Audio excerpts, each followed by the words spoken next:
first order. Okay. So, soalan yang kedua. 2NO2 bla bla bla hasilkan tu. So, experimentally dia dapat rate law dia macam ini. Order of reaction with respect to NO2. Berapa order dia?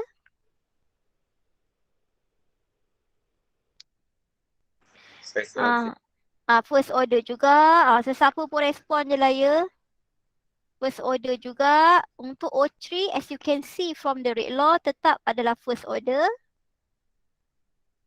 So, overall order of reaction adalah 1 tambah dengan 1. Ini first order 1. Ini first order 1. So, 1 tambah 1. So, dapatlah jawapan dia 2. So, overall order of reaction adalah second order. Alright.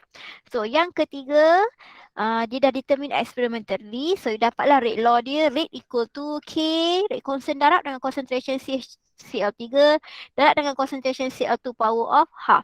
So, order of reaction with respect to CHCl3 kat sini adalah first order. Order of reaction with respect to Cl2. Berapa order dia? First order. Cl2 yang Cl2. Second order. Cl2, Half order. Cl2 ni. Half. Order dia berapa? Half order. So, half order. So, overall or reaction order, 1 tambah setengah dapat berapa weh? 3/2. 3/2. So, nak sebut apa ni? Apa nak sebut ni? 3/2 tu apa Apa bahasa Inggeris dia? Bukan third half. Third apa tu korang tengoklah ini. Ini order dia 3/2 lah ya. Sebab order boleh. Apa? Kenapa half? Tu dia bagi power dia half kat atas. Untuk Cl2 tu kan power dia half. Nampak. Okay, dah nampak dah sekarang? Okay dah. Okay. So, reaction order dia 3/2 dia punya order of reactions tu. Selalunya jarang lah kita nampak pecahan. Okay, selalunya dia bagi whole numbers. Tapi bergantung kepada soalan, kadang-kadang dia nak treat you, dia bagi juga half. Dia bagilah juga yang pecahan-pecahan fraction ni. Okay. So, kita tengok dahulu order of reaction. Macam I cakap tadi, order of reaction kita ada zero order, kita ada first order, kita ada second order, kita ada third order. Okay, tapi third order tu you tak belajar, you belajar setakat second order sahaja. Zero, first dengan second. So, apakah rate law bagi zero order reaction? So, untuk zero order, rate-nya sama dengan K concentration of A power of 0. So, kenapa I letak concentration of A? Sebab sekarang ni, secara generalnya, I tak tahu reaktan apa yang terlibat dalam reaction tersebut. So, kalau I tak tahu reaktan apa, I letak je lah huruf A dekat situ. I assume reaktan tu A lah ya. Okay, ni assume reaktan tu adalah A. So, rate sama dengan rate constant darab concentration of A power of 0. So, nanti bila kita buat calculation untuk zero order, so kita dia sebenarnya macam ni. Rate sama dengan K darab dengan A concentration of 0. So, katakanlah I nak letak concentration of A itu adalah 2. So, rate sama dengan K darab dengan 2. 2 lah, 2 kuasa kosong. 2 kuasa kosong dapat apa yang? 1. 1. So, dia akan jadi rate equal to K darab dengan 1. So, actually untuk zero order, rate sama dengan K. Rate of reaction akan sama dengan rate constant. Ini untuk zero order. Okay. And then untuk first order, rate sama dengan rate constant dalam concentration of reactant to power of 1. As you can see here, I tak cerita habis pasal zero lagi. So, kalau zero, rate tidak dependent kepada concentration of A at all. Maksudnya, kalaulah concentration of A itu berubah, tiada efek pada kita punya kadar tindak balas. Kadar tindak balas takkan berubah kalaulah concentration of A itu berubah bagi zero order. That's why dia kata rate tidak bergantung pada concentration of A. Selalunya untuk reaction ni lah methyl catalyzed and biochemical processes. Berbeza untuk first order. Kalau first order ini cara penulisan dia punya rate law. Untuk first order perubahan pada concentrations akan menyebabkan kadar tindak balas kita juga berubah. Okay, if concentration of A is double, rate is also double. Kalaulah concentration of A naik 2 kali ganda, rate of reaction pun akan increase 2 kali ganda. Kalau concentration of A naik 3 kali ganda, rate of reaction pun akan increase 3 kali ganda. Dia proportional to each other. Boleh faham setakat tu? Boleh. Okay, so example yang selalunya untuk first order adalah radioactive reaction. So bila kita sebut radioactive reaction ni, ini melibatkan kita punya nuklear. Okay, chemical nuclear lah, nuclear reaction. Contohnya melibatkan radium, isotopes, radioactive isotopes, benda-benda yang melibatkan radioactive reactions ke nuclear reactions tu selalunya adalah first order. So ini you kena ingat. Okay, soalan selalu tanya. And then kita ada second order. So bila nak tulis second order, rate law-nya adalah rate sama dengan K darab concentrations of A power of 2. Berbeza dengan first order. Okay, untuk second order, kalau kita double up concentration of A, rate akan naik 4 kali ganda. Okay, double up A, rate naik 4 kali ganda. Kalau tadi first law, double A, rate naik double. Tapi berbeza untuk second order, kalau you double up the concentration of A, rate akan naik sampai 4 kali ganda. Okay, so setakat tu boleh faham? Okay? Okay. So yang ini kena hafal, yang ini kena hafal, ni kena hafal, yang ini pun, okay, yang ini pun kena hafal. So kita pergi kepada unit of rate constant. So unit of rate constant, macam mana kita nak dapat unit bagi rate constant? As you can see here, dia bagi reaction pada U, A tambah B hasilkan kita punya produk. So untuk zero order, kalau kita tulis rate sama dengan K darab concentration of A power of 0 darab dengan B power of 0, kita tahu rate sama dengan K. Okay, macam mana nak dapat unit bagi rate constant? So sekarang, apa unit bagi rate? Kita buat untuk 0 dulu Apa unit bagi rate of reaction? Dalam video I ajar kan unit bagi rate of reaction apa? Okay. Katakanlah unit dia adalah rate of reaction MS negatif 1. Kita ambil masa dia dalam second. Boleh faham? Kalau masa dia dalam minit ke, tahun ke, days ke, yang tu you tengok you punya soalan. So sekarang ni assume masa dia dalam second. So rate of reaction unit dia MS negatif 1. Okay, equal to K concentration of A. Concentration unit dia apa ya? Concentration unit apa? Concentration? Mol per dm cube. Yes, mol per dm cube. Kita ambil M besar saja, kuasa kosong. Ni pun M besar kuasa kosong korespon kepada kita punya concentration lah M besar. So kita tahu apa-apa sahaja benda, okay, yang dipowerkan kepada 0, nilai dia apa? Nilai dia berapa, dapat berapa? 1. Ini pun kuasa 1, ini pun kuasa 1. Betul. Okay, so that's why bila dia dapat 1 M kuasa kosong 1, M kuasa ni pun 1. So that's why unit bagi rate constant untuk 0 order equal to rate of reaction. So dapatlah unit bagi rate constant bagi 0 order adalah MS negatif 1. So unit dia adalah MS negatif 1. Okay. Ataupun M minit negatif 1. Ataupun M year negatif 1. Okay. Bergantunglah kepada soalan. Time kita dia bagi dalam second, minute, year ke apa. Boleh faham saya tu? Okay, so kita tengok pula untuk kita punya first order. Okay, katakanlah untuk first order kita tahu rate equal to K darab dengan concentration of A power of 1. So kita tahu sekarang ni unit bagi rate of reaction MS negatif 1. Okay, K darab dengan concentration of A. Katakan concentration of A, I nak ambil M besar kuasa 1. Jadi apakah I punya unit bagi K, therefore MS negatif 1 bahagi dengan M besar equal to unit of K. So, apa unit of K dapat kat sini? Matikan huruf M, matikan M. So, bagi first order, unit dia apa? S negatif 1. So, dapatlah kita punya unit of K. Okay. So, dekat sini unit bagi K, kalaulah first order adalah S negatif 1. Ataupun minit negatif 1. Okay. Ataupun year negatif 1. Alright.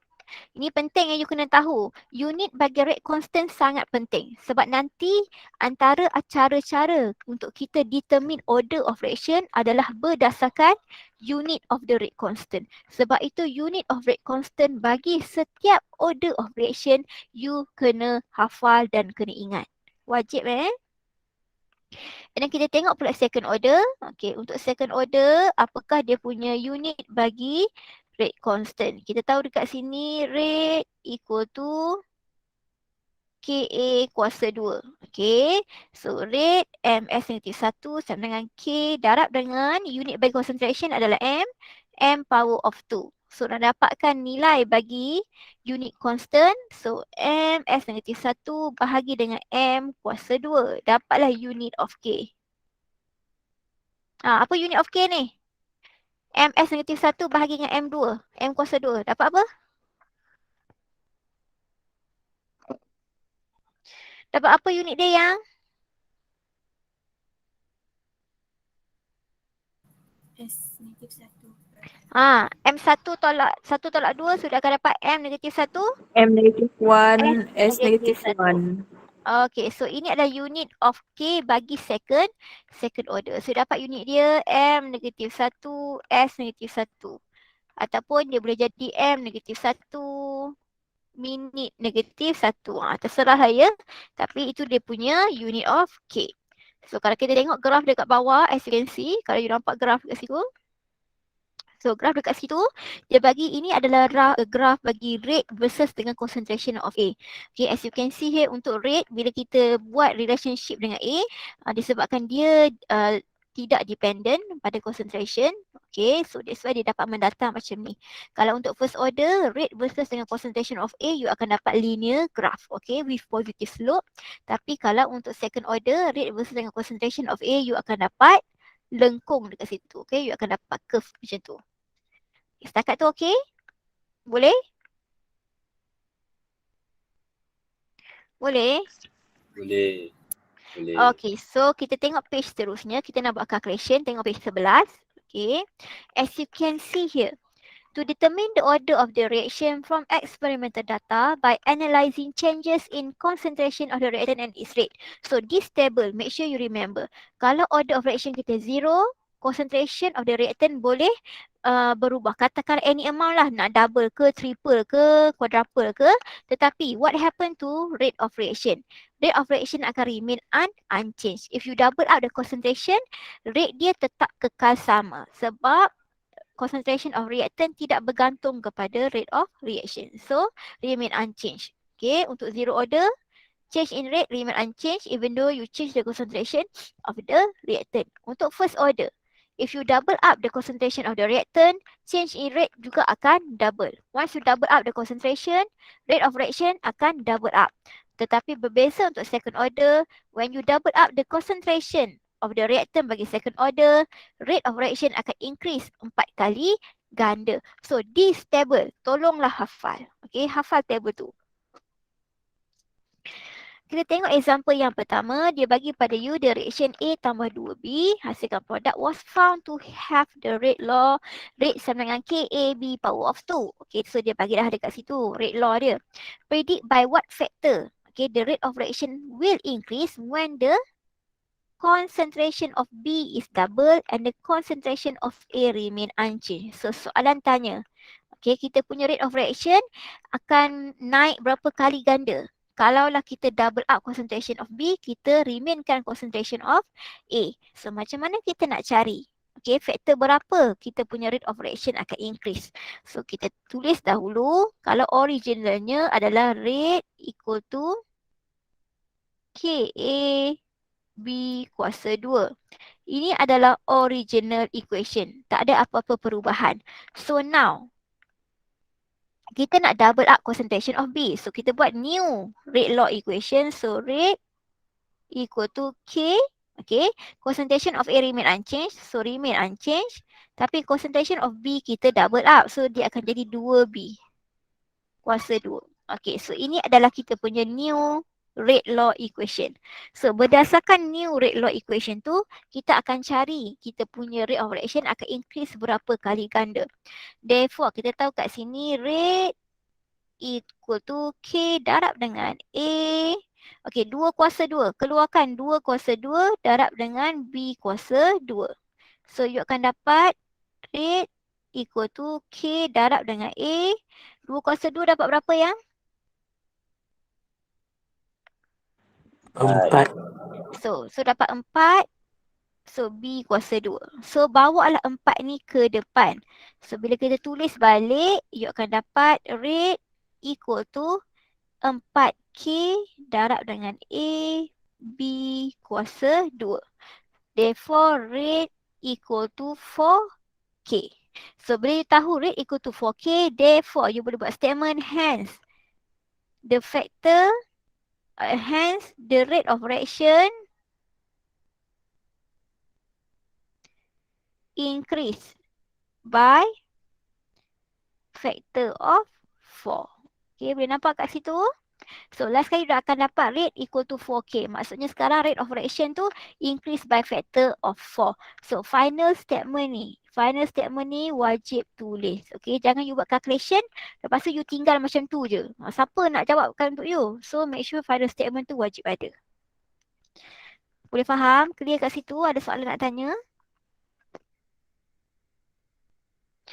Ada soalan nak tanya ke? Okay ke? Tak ada. Okey. Okay. So, kita pergi soalan yang kedua.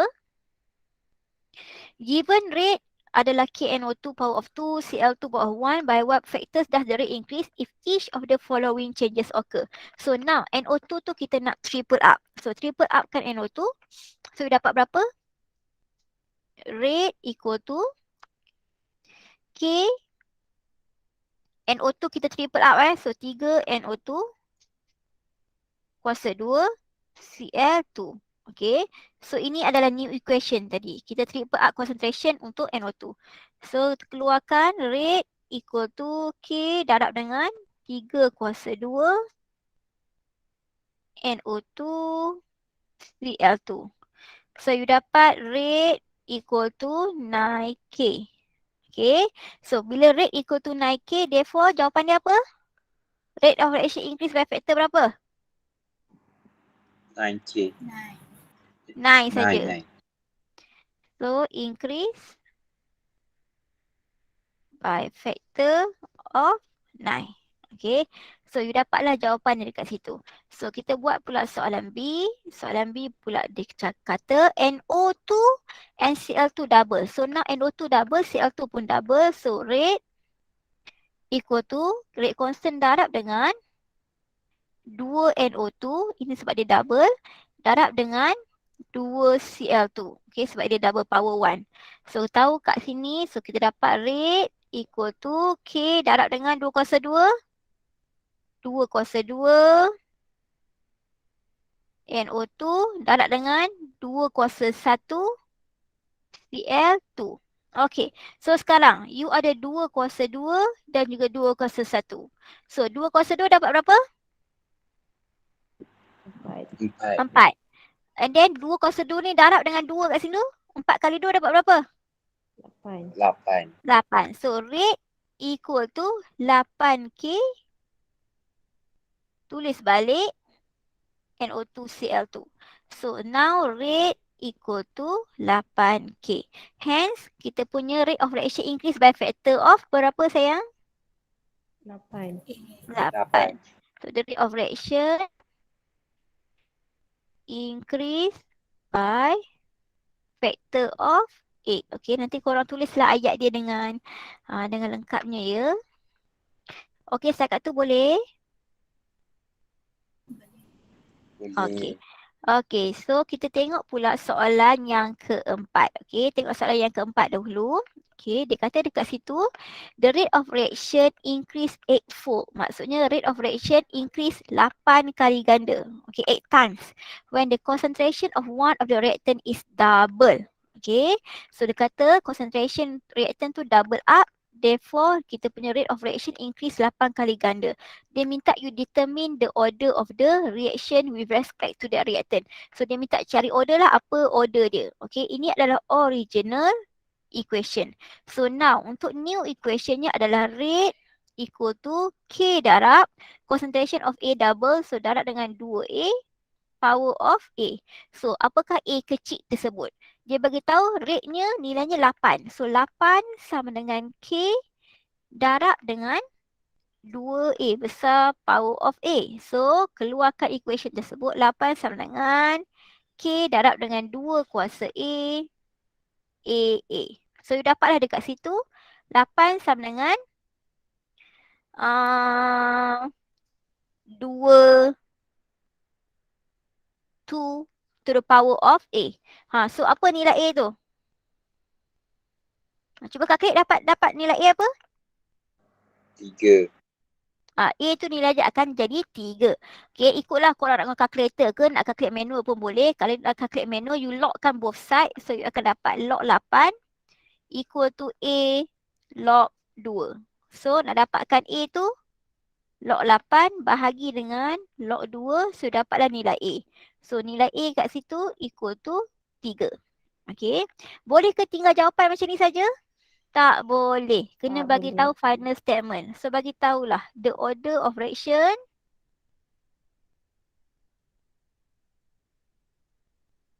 with respect to A is third order. So you kena bagi tahulah dengan jelasnya dekat situ. So now kita tengok soalan seterusnya ni, okey ke? Boleh? Boleh. Okay, so nak tunjuk contoh soalan ni, soalan 3A. So dia dah bagi pada you, dia minta pada tulis rate law. Dia bagi reaktan dia A tambah B produce C. So statement yang pertama, bila concentration of A is double, rate is also double. So kalau concentration of A double, rate also double, maksudnya order berapa tu? 1, 2, 3, 0? First order. First order. Okay, first order. So kita tahu lah dekat sini bila kita tulis rate law.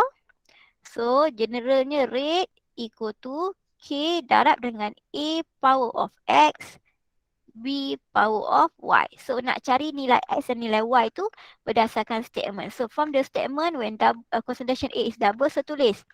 So when concentration of A is double, rate is also double. So, order of reaction is first order. So, dapatlah nilai X tu equal to 1, first order. So, now untuk B pula, but doubling the B has no effect on the rate. So, apa maksud dia? Kalau doubling B tak ada effect pada rate, order apa tu? Zero order. Pandai, betul, zero order. When B double, rate remain unchanged. So, ini correspond kepada zero order. So, dah tahu dah nilai Y sama dengan kosong. So, tahu dah nilai X dan nilai Y. Tulis balik dia punya rate law. So, rate law dia yang betul adalah rate equal to K darab dengan concentration of A, power of 1 dekat situ. Okay, B power of 0. Tapi tak boleh tulis B power of 0. Kita tak tulis So, that's why sebab B power of 0 dapat 1. So, tulis balik. So, therefore rate equal to K darab A kuasa 1 darab dengan 1. So, therefore, rate equal to K A. Okay. Tak tunjuklah power of 1 tu. So, inilah dia punya rate law final answers dia untuk jawapan 3A. Clear? Boleh faham? Clear. Faham. Okay. So, sekarang I nak you buat untuk 3B dan juga untuk 3C. So sila buat untuk 3B dan juga 3C. Kelas kita bila? Bila kelas kita hari apa lagi? Oh, hari Jumaat Okay, so nanti kelas kita hari Jumaat. Dah 2 jam, mantap. So kelas kita hari Jumaat tu, kelas you all lambat sikit ni dah. So kelas kita hari Jumaat tu, tengoklah mungkin hari Khamis kot. Hari Khamis yang kita ada lab tu, maybe I nak ambil sejam ke 30 minit ke sama tutor. Sebab I takut kita lambat. Lepas tu kita nanti kena ganti lagi. Memang kena ganti pun untuk week lepas. Okay, tengok hari Khamis ni, kita jumpa hari Khamis ni. So you buat dulu 3B dengan 3C nanti kita discuss. Boleh? Okay, madam. Boleh. Okay. Okay, Boleh, so next madam. class. Okay, thank you. So next class I nak masuk half life. I nak masuk integrated rate law. Okay. So terima kasih semua. Kita jumpa nanti hari Khamis. Thank you, madam. Madam. Okay, thank you all. You can go. Thank you, madam.